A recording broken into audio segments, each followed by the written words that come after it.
Hello, everyone. My name is Nora Burnett Abrams, and I am the Mark G. Falcone Director at MCA Denver. And I want to welcome and thank you so much for joining us for tonight's program, NFTs WTF.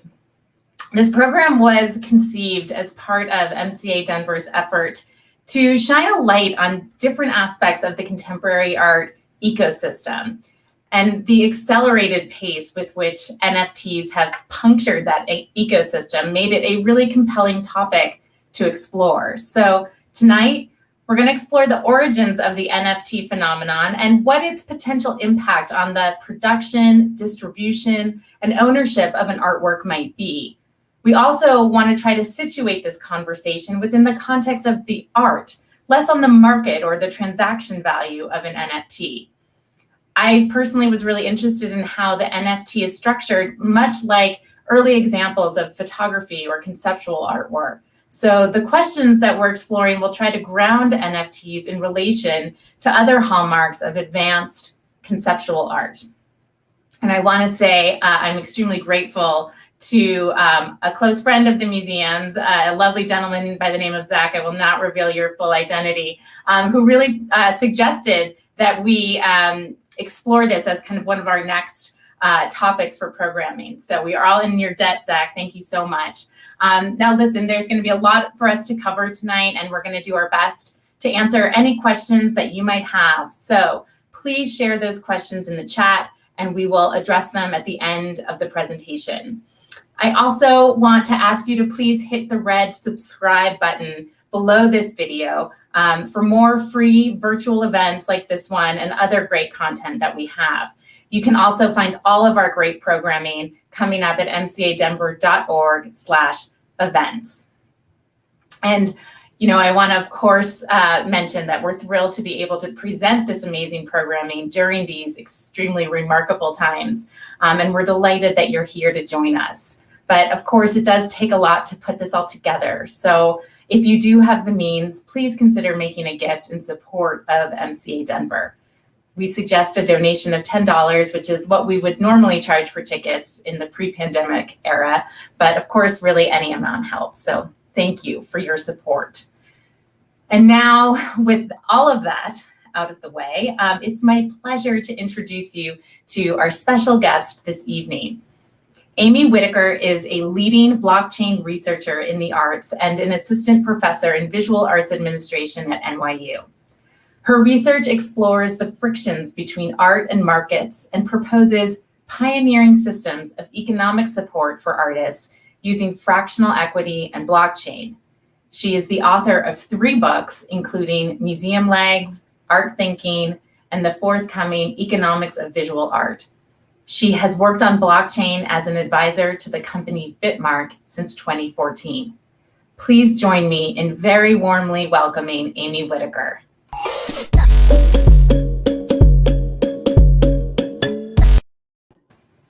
Amy, hello. Hi, Nora.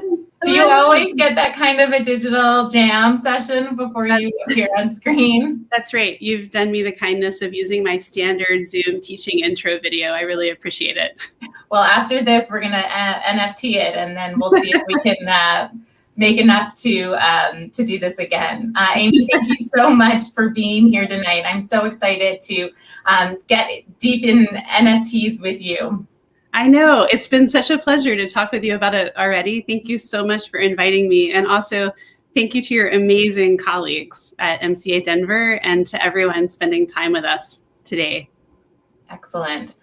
Okay, well, we are going to just get right in it. NFTs, WTF. Amy, thank you for, I hope your academic colleagues who are joining us tonight are not appalled by the title that I came up with. But I think sometimes humor is a very good way to break down or break into a topic as kind of large and dense as the NFT phenomenon is. Right. I think my grandmother might be offended, but my mother would appreciate the accurate use of language. Well, wonderful. So as Nora said, we're really going to start with art history to tell the NFT story. In 2008, November, so only 2 months after the fall of Lehman Brothers and the start of the global financial crisis, an exhibition opened at the Massachusetts Museum of Contemporary Art in North Adams, Massachusetts, in the Berkshires. It was a 30-year retrospective for the artist Saul LeWitt, showing 105 of his wall drawings in a 27,000 square foot space. And you can see this drawing. It's called wall drawing number 51, all architectural points connected by straight lines. And I think you can see that there's a line connecting every corner to every other corner, the door frame, the exit sign, the fire alarm. The artist himself drew this piece in 1970, but over the course of his career and subsequently, many other people have drawn this and the other wall drawings. LeWitt famously wrote that the idea is the machine that makes the art. And what that means is that if I have this drawing, if this drawing is on my wall, I do not really own it unless I have the related certificate of authenticity. So all of the LeWitt works travel with these certificates. Thank you. And if I lose this, I have a real problem.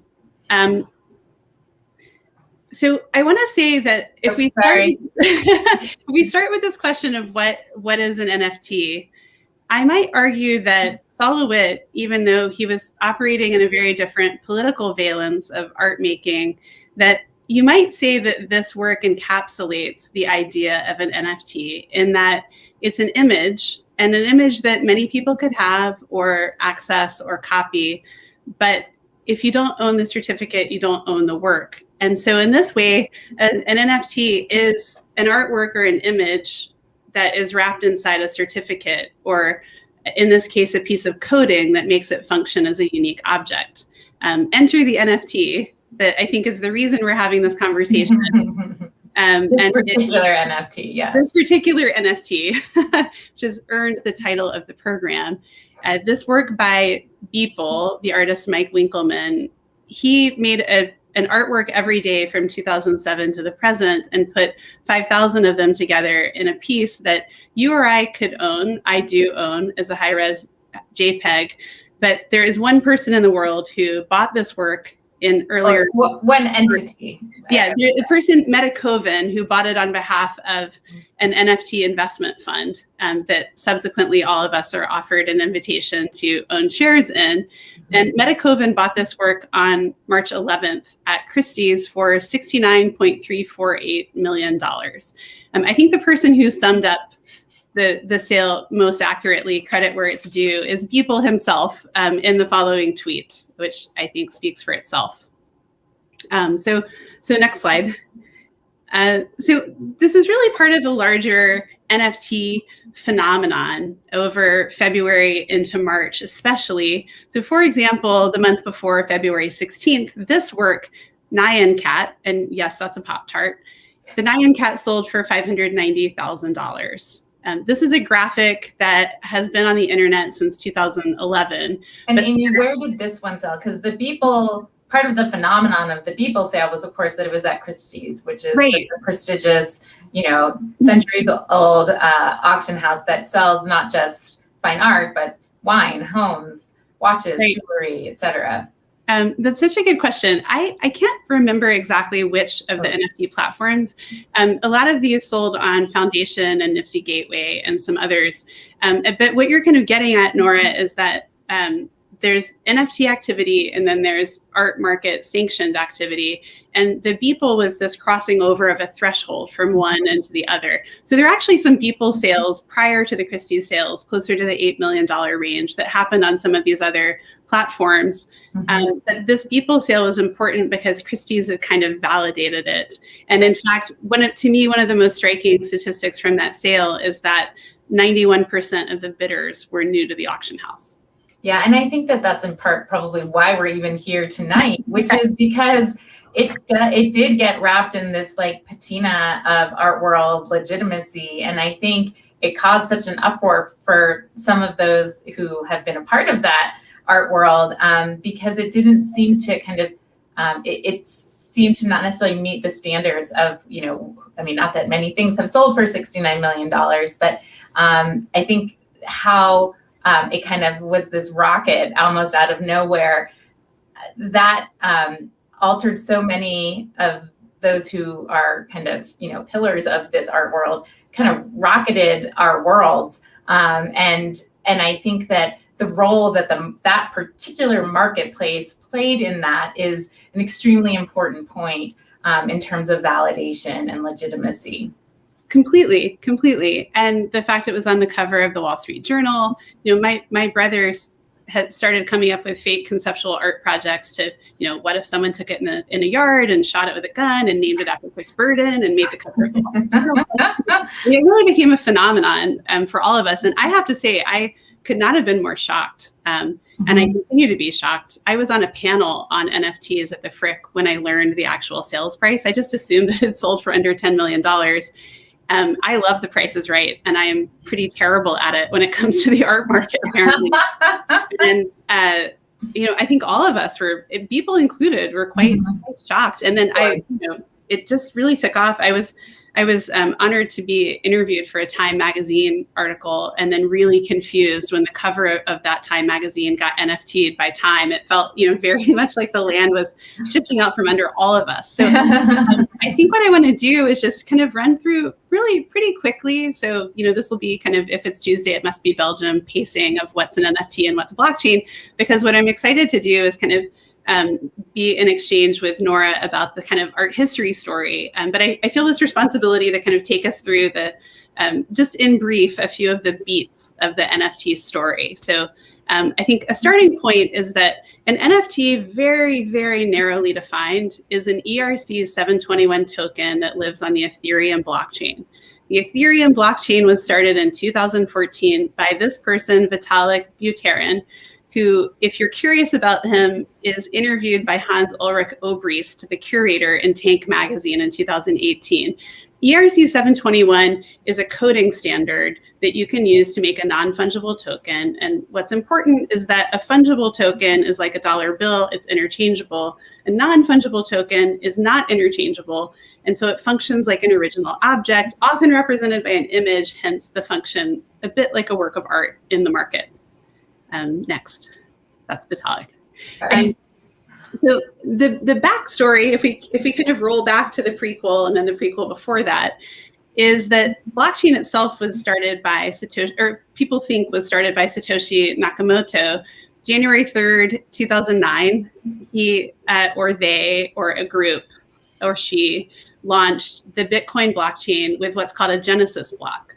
And blockchain you can think of as a database structure. So it's a way of relating to information that can be held in public, cryptographically secure, verifiable trust, because it's a ledger that's held in many interconnected copies, but there's a first piece of information and then things are stacked on top of it.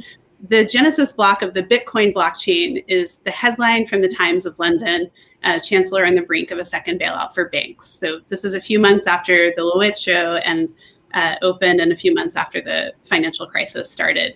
And if you want to see this kind of in a little bit more of a coding register, you can see in the lower right corner the same language inculcated on the blockchain. For me, the backstory to this actually starts a little bit sooner. So in the fall of 2008, Satoshi circulated a white paper, the Bitcoin white paper. That paper has 8 total footnotes, and 3 of them are to the work of Stuart Haber and Scott Stornetta. And I want to say a hello to Dr. Stornetta and also Dr. Haber if you happen to be in the audience. Haber and Stornetta engaged in a research project that they started in the late 1980s. And they looked around and said, so many people are getting a personal computer. It's humblingly easy to change a digital file. How will we know what was true about the past?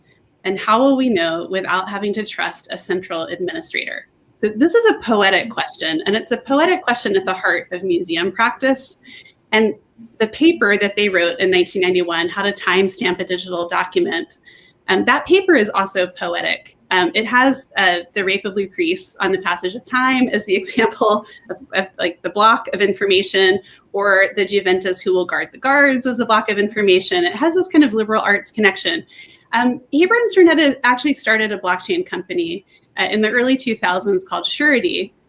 And the way that they did it was a proto blockchain relative to what Satoshi proposed. So Satoshi proposed that there would be many interconnected copies of a record, which Haber and Sternetta had already done, but that the way that they would be verified is that people would compete to solve a mathematical puzzle to verify the block. Then if you solved the puzzle, you were incentivized because you would win Bitcoin currency. What Haber and Sternetta were doing, which is different, is that they were publicly announcing a code. And if you were participating in this system, you could go look at the code and know that nothing had been tampered with. Picture a lab scientist with a stitched binding notebook, instead putting their lab results on this blockchain. So what I find beautiful about this project and relevant to our conversation about art is that they were well ahead of their time. And they started publishing this code in the Lost and Found section of the Sunday New York Times. They actually had to get special permission to be vouched for by an editor because they thought this might be a spy code at the time they were doing it. To me, this is the oldest blockchain in the world. And I just want to pause and say that when we talk about art, we often talk in this way of ideas that build on other ideas and standing on shoulders of greatness, as Nora and I have talked about. And I feel like there are always people that we're drawing on. So Haber and Sternetta, to me, have this artist story, the way people talk about the early modernists or, Vincent van Gogh, these artists who were later extremely recognized, but struggled or were deeply in the work itself early before the work was recognized. But without whom we wouldn't have what we have today. Exactly. And I think Haber and Sternetta have gained more recognition since. I credit a colleague of mine, David Yermak, who read the footnotes of the white paper to teach his digital currency class, noticed in the paper Morristown, New Jersey address, where he also lives, looked them up, emailed on a lark, met at the local friendlies, and heard the whole story. Next slide. Oops, sorry. So this really takes us, from the early papers that Satoshi's drawing on to a lot of kind of wilderness early days of the blockchain, what a friend of mine calls nerd money. $30 of blockchain from 2010 is worth hundreds of millions or even billions of dollars of blockchain now, of Bitcoin now, Bitcoin. But you also see this development of the NFT. So the starting point people usually agree for the non-fungible token is the company that created CryptoKitties. So they made this piece of coding so that you could make a unique digital object. They made them look like cats. All the cats are different. There are a number of other early stage projects at this time, but even that has a backstory, which is a colleague of mine from NYU, Kevin McCoy, who made an NFT on the Bitcoin blockchain in 2014. So this kind of takes us into the art historical story, or the way ideas move over time. Well, I think it's also really interesting, Amy, I don't mean to interrupt, but I think if you've taken us back to kind of the late 90s, then into the early aughts, and then 2014, now here we are at 2017. I guess my point is that maybe for some people that's a short period of time, but I think the rapidity with which NFTs have risen in both in value and also in kind of mind share, it feels quite, it's important, I think, to recognize that kind of slow build up to, the events of the last year. Definitely. And I think maybe everyone who's with us can imagine that feeling where there's something that you've worked on quietly for a long time. And when it becomes visible, people may think that you've experienced overnight success, but there can often be a lot of trial and error, a lot of work in progress, and then maybe a little bit of grace or luck or chance in what surfaces. Mm-hmm.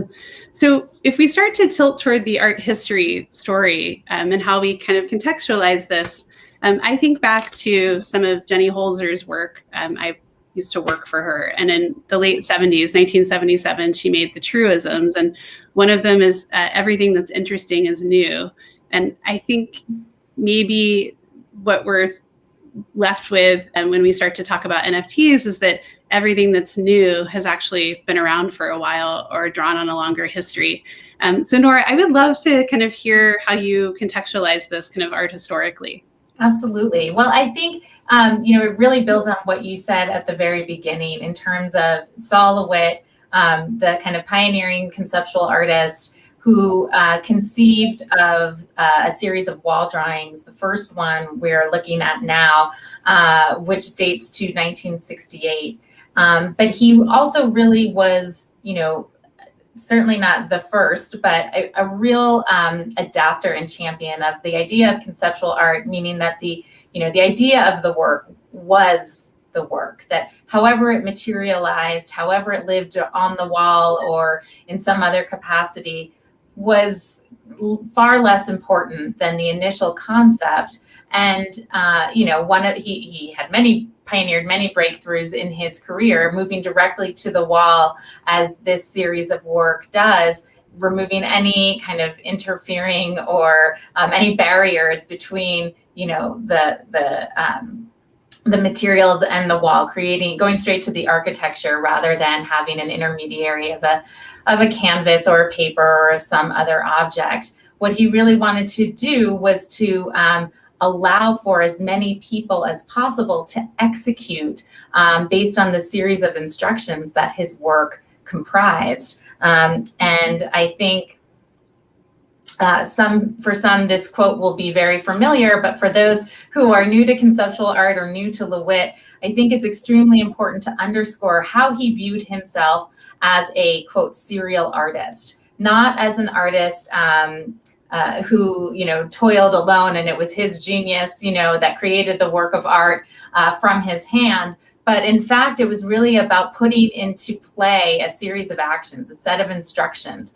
And the way that one, whether it's an individual collector or museum, what have you, would acquire that work is through, at the time, it was a piece of paper, with a signature that certified as a certificate of authenticity that you, Amy, were the owner of, wall drawing number 1, which is in the collection of SF MoMA.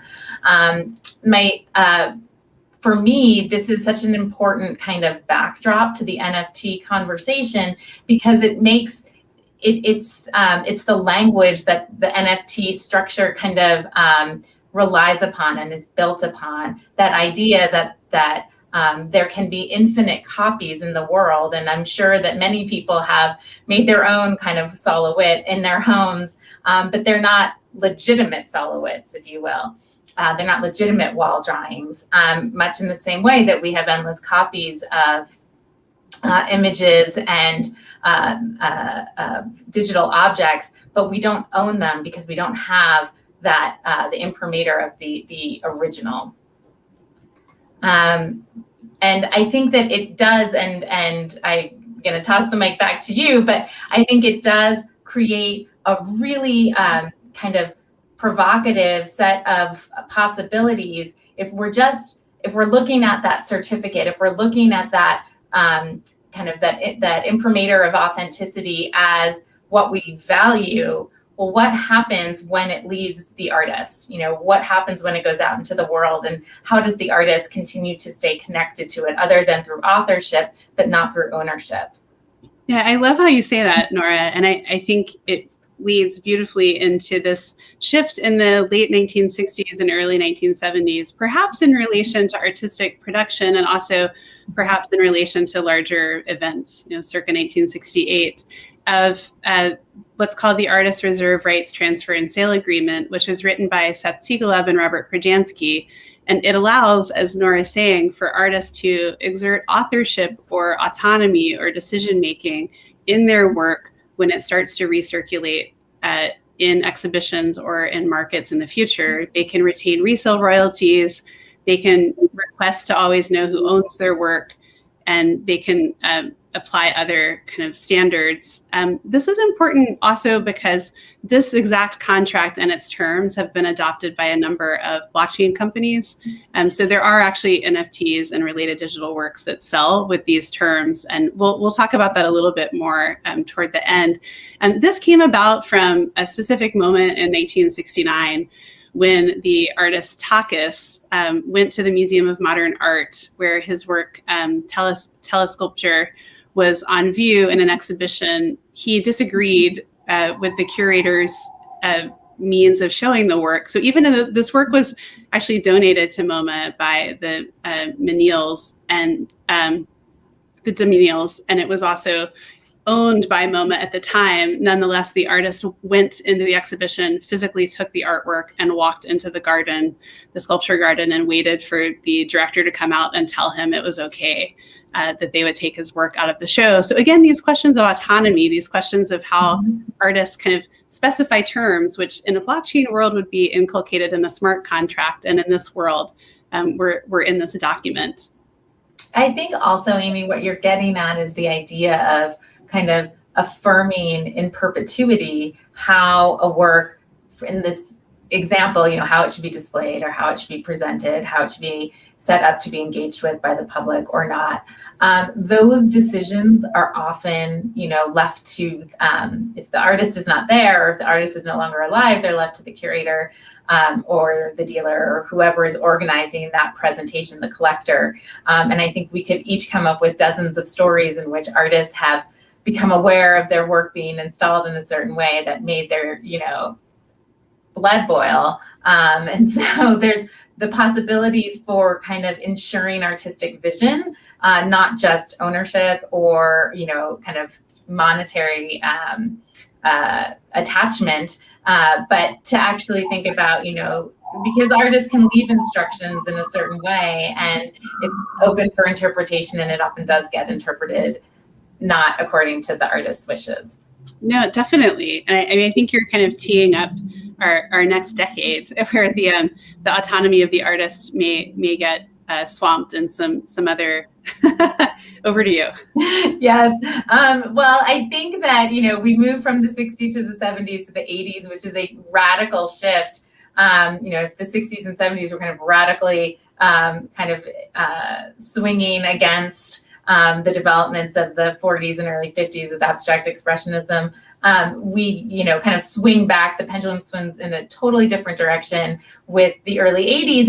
And again, through the lens of the NFT phenomenon, really looking at the 80s as a pivotal moment when the art market itself just, is kind of referred to as the boom decade.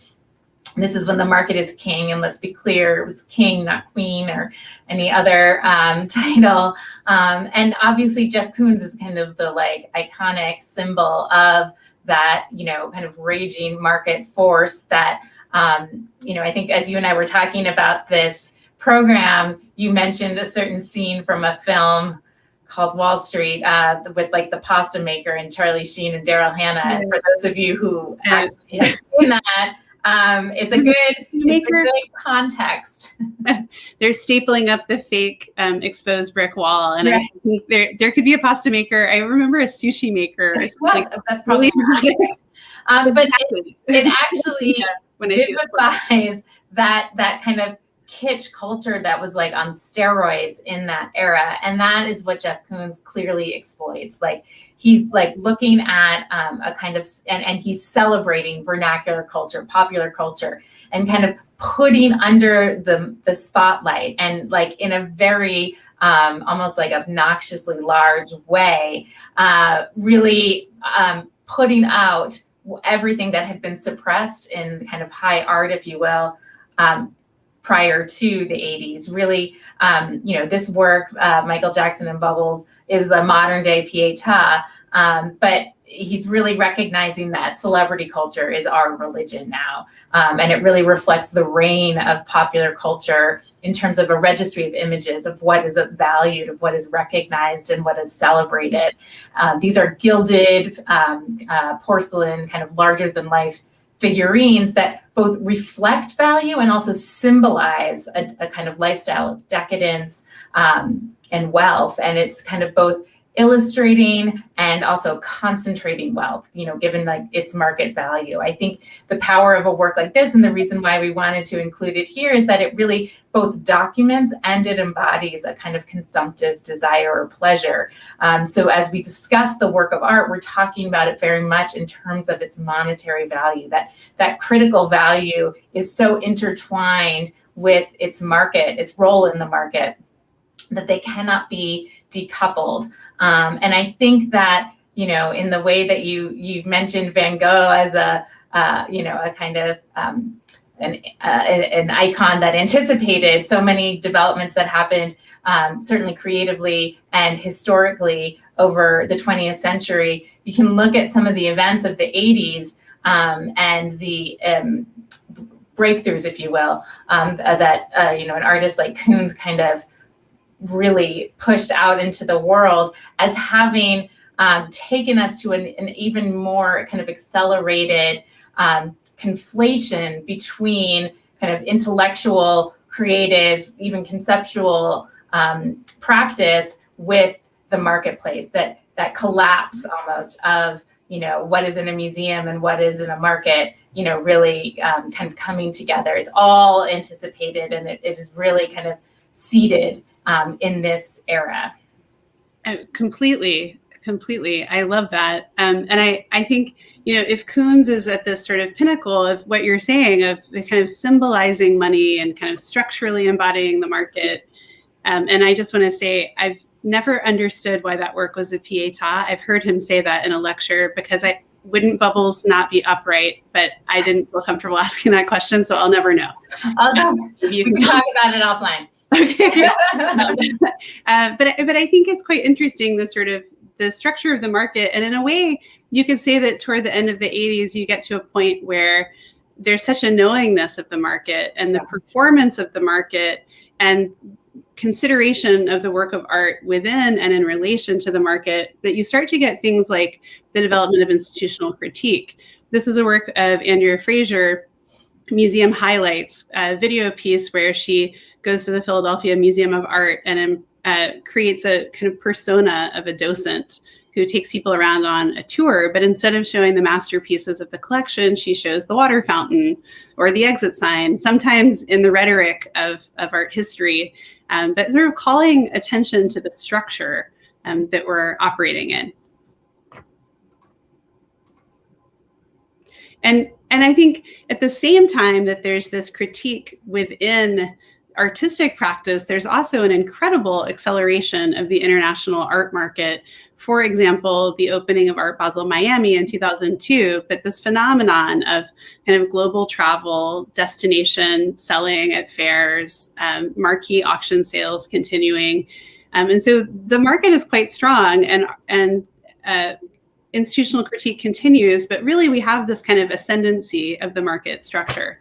Absolutely. And I think another kind of very vivid example of that was when there was the retrospective of Takashi Murakami at MoCA in Los Angeles in 2007. And one of the galleries was essentially a pop-up Louis Vuitton store where you, as a visitor to the exhibition, would have the opportunity to buy one of the handbags that he had designed, as I think, looking at a practice like Murakami's, they're really much like Koons, who recognize the power of the market and recognized how he could exploit that within his practice. It's the same. I think with Murakami, there's almost like very little distinction between the work that he does with Louis Vuitton and the large scale paintings and sculptures and installations that he does that live in the world kind of not so differently, that they're all kind of consumable commercial objects that can be acquired. Again, it's that conflation between, in this instance, it's just the conflation of the museum and the market. In the fair, it's kind of the art world kind of writ large. No, definitely. And I think this is so interesting, the kind of, on the one hand, as you're saying, the collapse of the distinction between the market and the museum in a physical space like that show. And then on the other hand, this sort of tether between the museum and the market, which is described by researchers like Olav Velthus as kind of institutional and commercial value. So you have something like the 2015 Forever Now show at MoMA of a lot of painting that was contemporary at the time, it's still contemporary, had strong footprints in the market. And you could say that the market was impacted or affected by the show. So you see... So I would say that every time an artist has a show in a museum, whether it's MoMA or MCA Denver, their market value likely increases as a result. Right. Of that. No, definitely. And I think artists are often told to, do this, we won't pay you, but you'll get exposure and it'll help your market. And even if that's true, there are those organizations like Wage that are trying to change those standards. And I know there's a lot of incredible work that you've been doing in that area too, Nora. I do think that, pay equity for artists is an area, certainly an area that we are very much looking at and considering, and really wanting to kind of affirm how we, if two different artists, they may be at different points in their career, but if they're occupying the same space, if they're producing new work, if they are, spending the same amount of time in preparation for it, they should absolutely be paid the same amount. And how you can also value not just like the production of the work, which I think a lot of museums have, for many years, certainly paid for and contributed to materials, additional labor, et cetera, but not paying the artist just for being involved in the exhibition. That is, I think, a much more recent development. And it's one that I think all museums are considering and are exploring and trying to determine what is a standardization of that so that it is kind of dispassionate almost. It's just based on other metrics like how much space you're occupying, how much new work it is, et cetera, that, Wage really helped to pioneer. Yeah, and I hugely respect the work that you're doing and kind of the sensitivity and nuance with which, and clarity with which you think about it. And it's such an interesting kind of way of kind of transitioning into kind of the next sort of home stretch of our talk, which is to really think about the structure of artist economics and how that is connected to the NFT story. Because the NFT story, sometimes it lives in this world of finance where you have a collectible object with a really shiny, glittery, marquee price tag. But actually, you have a work of art, and the work of art has an economic imprint. And what happens when you look at that more from an artist's point of view, including the development of conceptual work in the blockchain age.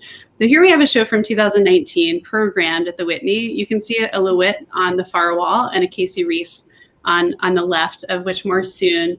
And there are some blockchain NFT image developers who saw this show and were actually motivated by the LeWitt to make the following project, which is called Autoglyphs. Larva Labs is the company or the studio, and it's Matt Hall and John Watkinson who made the work. I find this work beautiful and really fascinating. It's the first generative artwork to live on the blockchain because the file size is small enough to fit on chain. A lot of works that are registered on the blockchain are really just tied to it securely, like a hash pointer. Can you talk about what the impact of that from like a carbon footprint is? Yeah, I definitely can. So the way that this work is put on the blockchain, it maybe doesn't have as much of an impact on carbon, but I'm glad you brought that up because that's so important to the NFT story. So this work, every time someone tries to look at the work, the code activates and creates it in the manner of a LeWitt. The energy consumption story we've all been following has to do with a couple of different things. One is when works are first put on chain, they are minted if they're put on the Ethereum blockchain, and there are costs to that that it can be exclusionary to artists who are wanting to get into this area of practice, but they're based on the energy consumption of registering a work. The larger energy cost of the blockchain is of the overall maintenance of it. And it's because of the way in which the kind of cryptographic security is set. So when Satoshi and Vitalik, both of these systems use what's called proof of work. So the way that they verify the record is not by putting an ad in the New York Times. It's by incentivizing people to use a ton of computing power in order to solve for the nonce, or this puzzle where you're just code breaking to figure out how you can get these kind of numbers sorted out. And it's a race. So you want to have the most powerful computer, or the largest number of computers. And what happens, the way that the kind of blockchain is structured, is that this energy consumption goes up exponentially. It's not a linear function, it's an exponential function. So there's a really serious consideration of the environmental impact. I think some of the greatest minds in this space are working on this, and I suspect that solving for it is actually a systems problem, where you can't just fix one thing without affecting a lot of other things. Sure. But it also feels like somewhat problematic that potentially some of the artists who would want to make work in this manner for a variety of reasons, that it would maybe be in conflict with their values, given the kind of enormity of the carbon footprint as it exists today. Definitely. And you start to see some projects initiated by artists, like a green NFT project, a carbon drop for art, where $6 million was raised. It's a project by Martin Weinstein to try to carbon offset the eco footprint of NFT usage. I think that hopefully there'll be new ways to develop the verification of works on the blockchain. Some people advocate for what's called proof of stake, which is different, where instead of solving a chunky mathematical puzzle, you have to ante up, you have to put up cryptocurrency, and if you do something essentially fraudulent or you don't come through, you lose your money, which makes sense logically, but also excludes a lot of people economically. Yes. So for me, I think blockchain is an art project, and this is the main question we're all grappling with at 2 p.m. And it's easy to kind of fault find, and that is a really important fault and a real one, but also I think it deserves a kind of creative problem solving attention. And it's one of those big problems that takes all of us to solve. Okay, I'm gonna. Yeah, so what you're starting to see is the development not only of conceptual practice in the design of the works themselves, so autoglyphs instead of CryptoKitties, for example, but you're also starting to see really beautiful kind of economic structuring design work by artists. This is an artist, Sarah Ludi, who's represented by Bitform's gallery. And she announced in the past couple of months that forevermore, when she sells art, 35% of that will go to her gallery. But of the 35%, it's divided into 7% shares, and one goes to the gallery owner, and then the other 4 go to art workers. So this is redistributive. This is just for those on this program who may not know the economics of kind of artists or artwork sales, an artwork, if Sarah sells a work through her gallery, she takes 65%. If that work were to sell, and who knows what happens to the 35, however the dealer operates their business is how it goes. But she doesn't see anything when that work resells, 5 years later, and again, 7 years later, what have you. The way that much of the art world and the art market is structured, of course, is that the artist really is not a part of future sales. It's really exactly. Exactly. So as you say, there's a really famous example where Robert Rauschenberg, when he was represented by Leo Castelli in early days, in 1959, he sold a work called Thaw for $900 to Robert and Ethel Skull. So as Nora's saying, the work is consigned from the artist to the gallery. So the artist doesn't get paid until the work is sold. And then at that time, he was getting paid 50%, which is a common arrangement still. So he got $450 in 1959. In 1973, the work was resold at auction for $85,000, and he didn't get any. And his work and his career, he represented the United States at the Venice Biennale in 1964. He'd been making work and investing in himself to make work since, many years, early 50s onward. He had quite a lot of momentum artistically. So you see artists who are excluded from markets, and this is one of the things that the resale royalties contract, the artist contract from 1971, was intended to address, because many other jurisdictions, the European Union, the United Kingdom, roughly 70 jurisdictions worldwide, have a regulated system, however imperfectly designed or low it's set in level. So this is a really big deal. So if we look at the next slide, thanks, Nora. Social Codes is a show that was put on by Casey Reese. So the artist who is on the left in that picture from me, he curated 10 artists who are making generative work. Casey's a co-developer of the programming language processing. He's a UCLA art professor. He's also represented by Bitforms. And in this case, the setup was 10 artists, editions of 75 plus an artist proof, sold for $75. When they launched this project a few weeks ago, this artwork by Dmitry Cherniak, and this is animated, these are pieces of programming, not just GIFs. It sold out in roughly 15 seconds, or almost sold out. It crashed the site. Wow. And they had to put the exhibition together again a few days later. And if you go to the next slide, please, thank you. What you can see is that there are a lot of people who bought this work speculatively in the primary market in order to post it for resale. Some of these have resold. I saw one sell for $400, and I've seen some sell for low thousands of dollars.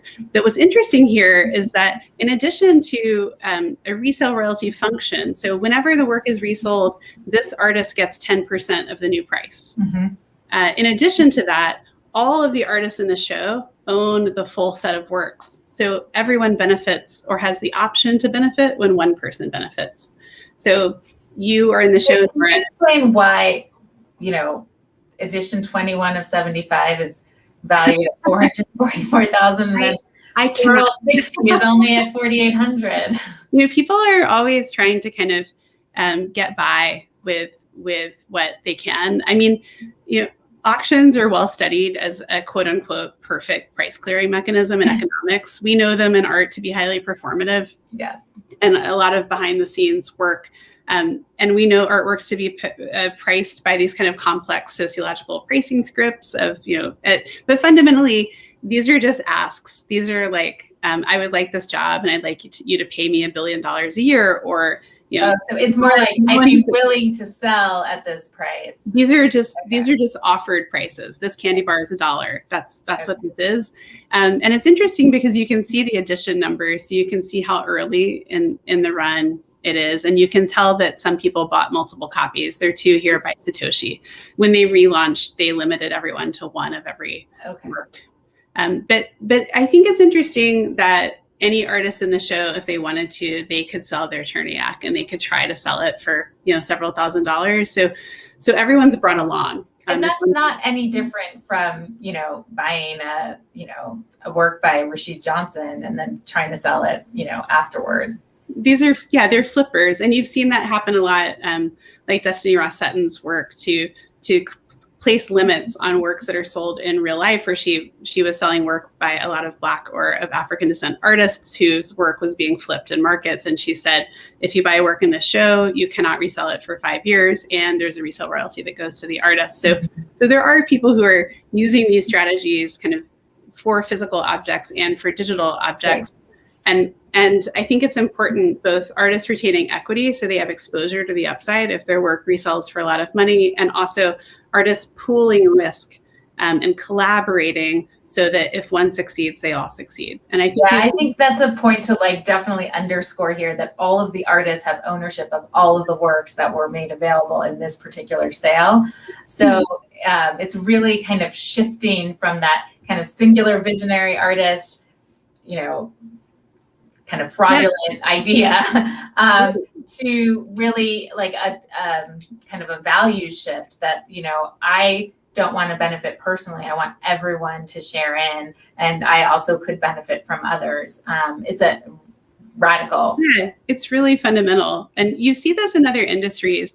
People in the finals of a poker tournament are often staked in each other's hands. So one wins most of the pot, but everybody wins a meaningful amount of money. It's a similar principle. And I think it's really important. But as you say, it kind of cuts against this idea of the lone singular artist. So from here, I'll kind of just add a little bit more to this story and then open it up for conversation and questions. This is something I researched, in fact, what would happen if artists owned fractional equity in their work. So if you sold a work for $100, instead of taking 50 as the artist, you take 40 and then you own 10%. If you model this for Robert Rauschenberg and Jasper Johns from work they sold early on, they shockingly outperformed the US stock market. The stock like market, not just outperform, like kind of no, the stock market is that line that looks like the x-axis. They would have made, as you are hinting at, Nora, 20 to 40% every year from 1970 to 2007 or so, 2005.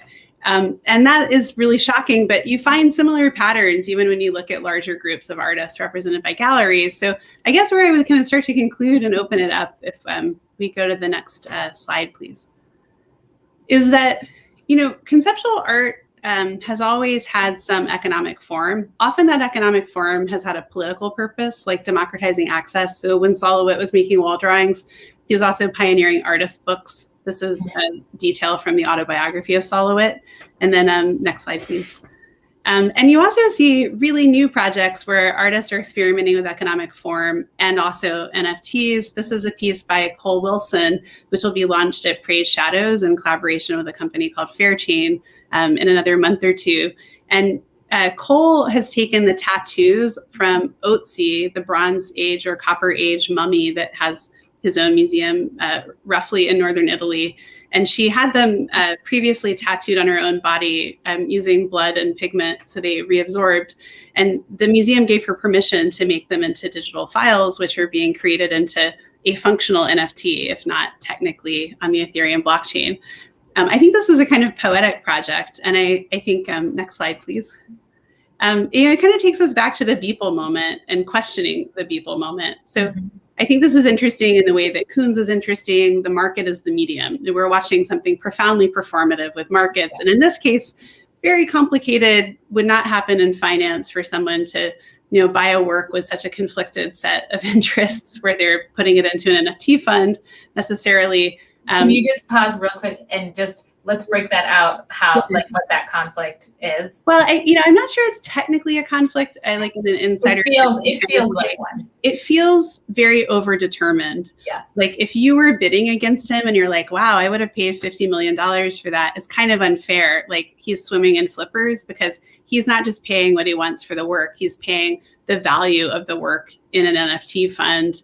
And in a way, the performance of buying it for that amount of money helps create the price that he is charging an NFT fund. So it's kind of self-fulfilling, I guess. Totally. Well, it's not just the market is the medium, but it's the marketing that is the object, right? That is the artwork. Is the all of the steps and all of the attention and all of the conversations that we're having around it are only reinforcing its presence, only reinforcing some type of worth. If we can call it value, but it's all about it continues to kind of like keep it afloat, not just afloat, but soaring. And that is that marketing is probably would have taken even more millions of dollars to achieve had they not spent 70 million to buy it. Right. I completely. And people have spent time looking at the art, right? And they're like, maybe a little bit racist and homophobic on the margin and some details. But I think the question that you don't hear as often is why Beeple? Why this one? And I go back to Cole Wilson's work. There's a project of hers I've gotten to know recently called the National Debt Project, where she was really affected by seeing the news of the 2008 financial crisis, so full circle to our starting point. And she noticed that she always saw spare change on the sidewalk. So around 2009, she started every day mailing spare change to the part of the Treasury, which is overseeing the deficit. And she's returned a little over $500, sending certified mail every day since 2009. She's also spent more than $18,000 on the project. She copies the White House, the Office of the President. And these are actually letters she's gotten back, I think. So good job, President Obama, writing her back. But I think, if I'm drawn to the Beeple for the study of labor, I would be equally drawn to something like this as a study of labor. And then I think making NFTs and looking at them aesthetically feels radical. Bruce Sterling, the science fiction writer, wrote about the Feral File social code sale artistically. He projected them on the wall of his house and spent time with them. And I find that radical in this moment. And I don't know if that's because we're still kind of thinking about the conceptual side or if the market has really overshadowed them. But absolutely, for me, this level of artists who are not just defining the work, but defining the structures within which the work is sold, and doing it not just on their own behalf as this archetype of a profit-seeking individual, but doing it on behalf of each other, with people in partnership. And that's a story that you see often, right? Where they're early gallerists and collectors who are equally risk takers in the art itself. Mm-hmm. And so I guess that's kind of where I would land for now. Nora, what do you think? I think what I hope we have kind of brought to the fore is that we are looking at the very beginnings of kind of a sea change, like in really positive ways, that we kind of used people as the fall guy, but that's okay. He's got 60. He's getting paid for it. But meaning that the blockchain and all of that is like kind of that is built around the NFT actually has tentacles that are far more far-ranging in terms of how art is produced, how it is sold, who benefits from the sale, and how it can be experienced. And to me, I'm far more interested in that underlying structure and the underlying structures of this art ecosystem that we're a part of, far more than the actual kind of NFT object. But to me, and I know this is like your area of research, so you obviously know a ton more than I do, but to me, the potential to reimagine how artists not only make their work, but how they are compensated for it on their own terms is something that artists who have been rallying for centuries. And I think that if we are on the cusp of reframing and really restructuring how that could happen, that is tremendously exciting and very hopeful. I think some of us, and myself included, were a little bit bewildered by a sale that generated so much money for yet another kind of, white male artist. Let's recognize that the only other living artists who have earned more than that at a contemporary art sale were Jeff Koons and David Hockney. So those are three white men. I think as we look at the world and we look at how we maybe want to have an impact on the world, this is an extremely exciting moment to think about how we can, forgive my use of the term disrupt, but really affect and impact and transform how art is circulated for the benefit of those who are most kind of invested in it. Yeah, I really feel that. I think people say disruptive sometimes when what they're talking about is the 91% of people who bid on the Beeple who are not in the art market. But I think the real change is more fundamental, and it has to do with reimagining art from an artist's point of view. Yes. Like the dignity of that, the dignity of recognizing what is asked of artists, how precarious the economics are, even for people who are quite well known reputationally. It's really difficult. Absolutely. And I don't take any of their autonomy away to say that they're still actively making a lot of, any decisions about their work and their working life. But I think we have to really recognize in some detail. And to me, making art is uncomfortable to talk about economically because it sounds like you're, following in the footsteps of Jeff Koons. But I think all life has economic structural support. And what's tricky about art is that it's not an act of consumption. It's an act of investment for the artist. Mm-hmm. And investment has different forms of legibility in markets, and owning shares in it is one of them. And diversifying is a core principle. So a lot of what we're seeing is I think, exciting, even if it is operating in markets. I completely agree. I think, Amy, you and I could keep going for hours and hours, but I know that there are definitely some questions from the audience that we certainly want to get to. So yeah. I'm going to ask my colleague Cheyenne to pull up some. Okay, here we go from Brandon. Could financial regulation, this is definitely for you, Amy, could financial regulation impact these fractional or multi-party NFTs? Does it become shares in a work if it is assumed the value will increase? So if I'm understanding correctly, I think you're asking me a little bit about how securities law it kind of relates to the NFT. And this is a really active area of definition. There are some things that are seen as securities under the Howey test because of the structure by which you're investing. This is not settled law, and there are a lot of different specific detailed ways in which people have tried to interpret those laws, including laws about private investment and having to be an accredited investor. So what I would say generally is that, to me, the larger question underneath your question is what happens to a utopian democratizing technology like blockchain when there are a lot of re-centralizing forces, and that can be corporations who are coming in to kind of take a position as a central authority, and that can also be the government regulating it. I remember a period a few years ago when the Treasury and the IRS had competing guidance but right now it's really early days, and so it's really messy.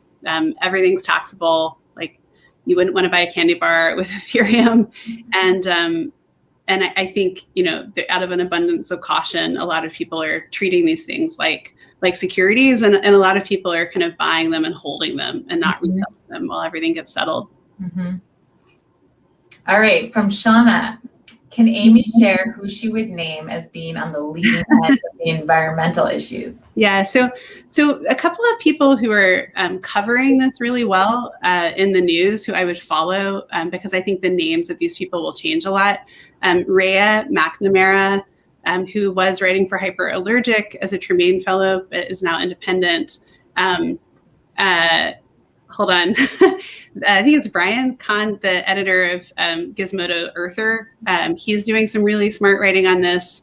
I would definitely follow the Carbon Drop and Green NFT projects. And the best way to do that is to follow Jason Bailey on ArtGnome or on Twitter. He covers a lot of this. I actually would shout out Scott Stornetta again. I know he and Stuart have been talking about some of these really big picture questions, like the management of private keys and the eco footprint. What I would say just very briefly is, someone told me a parable once about pianos and when they changed from ivory keys, which is obviously problematic, to artificial keys. And the first thing that happened was that concert pianists who are playing so actively, ivory, it turned out, had absorbed perspiration from their fingers. So they had to secondarily design the keys so that they would have the same property. So what I anticipate is that there's not this one and done solution to the environmental problem. I think it's an active practice, and that likely it will be a systems problem that requires a systems solution. Okay, from John. Could this also be used to validate and create an exchange for installation art?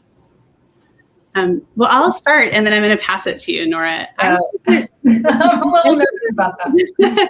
Well, the thing that's strange and weird and wonderful, strength and weakness of the NFT as an idea, is that you can take anything and make it of value. I mean, Nora, we could make something out of the intro video, obviously. But so, yeah, absolutely. You could make an NFT out of any work in a museum, and it can take something ephemeral, even if it's ephemeral from a market standpoint in physical space, like an installation, or ephemeral, like a digital work or a conceptual art piece, anything that would travel with a certificate of authenticity or a piece of paper historically, you can make into an NFT, and then it becomes a property right. It develops a thingness from a financial standpoint, and that allows it to be traded. It allows it to be divisible. So I absolutely. Nora, do you want to add? I think I don't know. The question validate is like the word validate is interesting in this, because to me that connotes a kind of critical idea around quality, which I think what we haven't really talked about is how one of the consequences of blockchain, and certainly of the exchange of NFTs, is there are very few arbiters of what is kind of high quality and what is not. The editors, the curators, the tastemakers. So it would be interesting to, I think what we're seeing is a world where they are not a part of it, and what happens, and what gets valued, and value is really kind of monetarily defined. But what happens when you do have those arbiters, for better or for worse, those custodians of taste, those gatekeepers of culture, and how could that be a player in this type of exchange, I think would be very interesting. And just to say, just in the museum context, I feel like this validation or ownership, it could happen at a level of the public, like a civic kind of ownership, or it could happen at an economic or financial layer, like a financial kind of ownership. And I think those are kind of interestingly different. Like I could buy a baseball card in an installation work that I loved that you had on view, or I could buy a share of an installation work or an NFT that was attached to it. Absolutely. All right. I think we probably have time for one more question.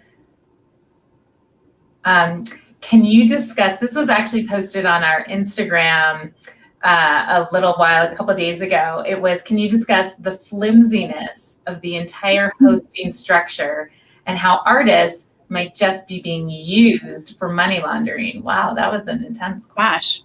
Gosh. Do you want to go ahead and explain the pietà to me? No, I really appreciate the incisiveness of this question. So thank you to the person on Instagram. I feel like in some ways this is unanswerable, but let me try. And I really respect the question, even if I'm going to have a hard time answering it. I think there's a flimsiness to the entire art market from a market standpoint, because art does not have cash flows. So appraisers are really ethical actors and put fair prices on things, but you can money launder in the art market already. You don't need an NFT structure. So I think where I would go with the second part of it, the hosting structure and artists being used. So I think that we're still in a position of putting a lot of trust in platforms. Where we trust the platform that sells the NFT, the platform that keeps the record. And artists could be really disadvantaged if any of those are market organizations that go under or don't have artists' best interests, aren't stewards to the artists the way that many galleries traditionally are. And so I think that it's possible that there's a lot happening where the artist is being used, where someone's like, I don't really care about this work, but I have a lot of Ethereum wealth and I want to park some of it in NFTs just in case. But there are people who are speculating like that already in art markets. So I think that this is kind of part and parcel of a market story. And I think why, even if it's kind of closer to the ground from these kind of, cumulonimbus clouds of the Beeple sales, this sort of structural early stage experimentation from artists is really interesting. And I've always thought that the most optimistic form of fractional equity or artist owned stake would be what I would call a cathedral business, where it would have to develop really slowly over time. And I therefore try to look at it with a hopefulness and to just acknowledge what deep imperfection and speculation it's easy to see in the early rush around anything. And I try to stay focused on that work and to really honor and admire it because I really do. Amy, that is a great note to end on. I want to express my warmest, heartiest thanks to you for being in conversation and for elucidating so many really big concepts with such candor and frank and kind-hearted language. And just you have demystified some of these extremely difficult ideas and allowed us to explore them very richly. And I can't thank you enough. To all of you who are watching, thank you for joining us. Thank you for your comments. I'm sure we didn't get to a fraction of what your questions were. We appreciate your sharing your great thoughts. And I can assure you, this is not the last time that you will see Amy Whitaker at MCA Denver because she's brilliant. And I certainly have learned so much from this conversation and this process. So I want to thank the team at MCA Denver, Cheyenne, Sarah, Kelly, Courtney, Ginny, Claire, Brad, all of you who have done such tremendous work to bring this program to light. I'm so grateful, and I wish you all a wonderful evening and look forward to seeing you again soon. Thank you so much.